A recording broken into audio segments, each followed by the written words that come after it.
আচ্ছা ফেলুদা, আমরা তো অনেক গল্প করলাম ঈশ্বর ভরসা নিয়ে, বাচ্চারা খুব মজা পেল, সাথে দারুণ সব নাচ গান। সত্যি ওয়েলিংটনে এসে তো মনটা ভালোই হয়ে যাচ্ছে। তবে এখনো 4টে ঋতু বাকি। চলো পরের দুটো আমরাই তাহলে বলি, হেমন্ত আর শরৎ। কুপিরা বাগাটা ব্যস্ত মানুষ, সেজন্যই বোধহয় তাড়াতাড়ি চলে গেল, তাই না? ঠিক বলেছিস তো। কুপি বাগা ব্যস্ত মানুষ, এই যে পৃথিবীতে সব জায়গাতে যুদ্ধ হচ্ছে, ইসরায়েলের যে যুদ্ধ হলো, তো কুপি বাগা না গিয়ে থামাতে সেটা করবে নাকি? তাই ওরা চলে গেছে। তাকে বড় এদিকটা আমরাই সামলে নিই। দেখি আগে বাচ্চার এখানকার ঋতু সম্বন্ধে কতটা জানে।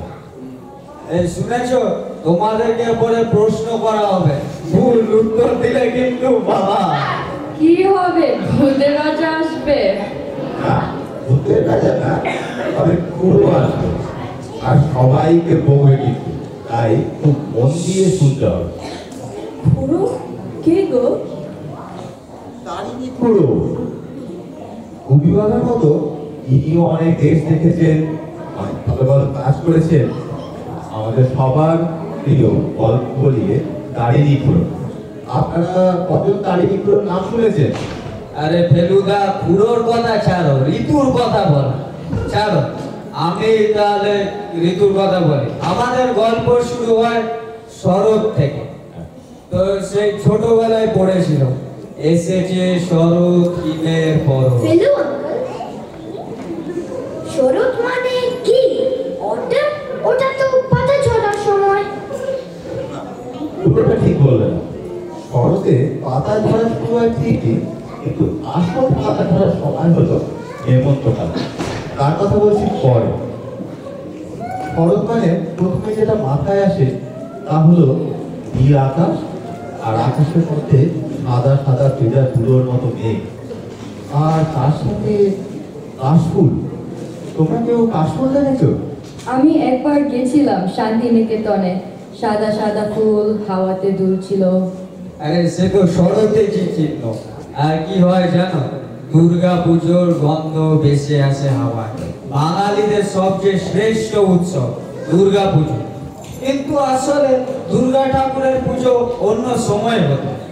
রামায়ণে লেখা আছে, রাম রাবণের সাথে যুদ্ধ করার আগে দেবী দুর্গার পুজো করেছিলেন এই শরৎকালে। সেই তখন থেকে আমরা দুর্গা পুজো মানিয়ে আসছি এই শরৎকালে। তবে যাই বল, দুর্গা পুজো মানে কিন্তু কলকাতা, আর দুর্গা পুজো মানে কিন্তু কলকাতা। আর জানো, দুর্গা পুজো মর্যাদা পেয়েছে ওয়ার্ল্ড হেরিটেজ হিসাবে। মানে এই সারা পৃথিবীতে এরকম কালচারাল সেলিব্রেশন খুব কম দেখা যায়, মানে এরকম স্কেল। পুজো মানে দারুণ দারুণ থিম, প্যান্ডেল, লাইটিং, নতুন জামা। আমি জানি, কলকাতার পুজোর ভিডিও দেখেছি আমি ইউটিউবে। তবে কলকাতার গণেশী বাড়ি বা পুরনো বাড়ি পুজোতেও ভুল হবে না। একতলা ঠাকুর, কাঠের ঘন্টা, নাচ, আর ভোগের খিচুড়ি।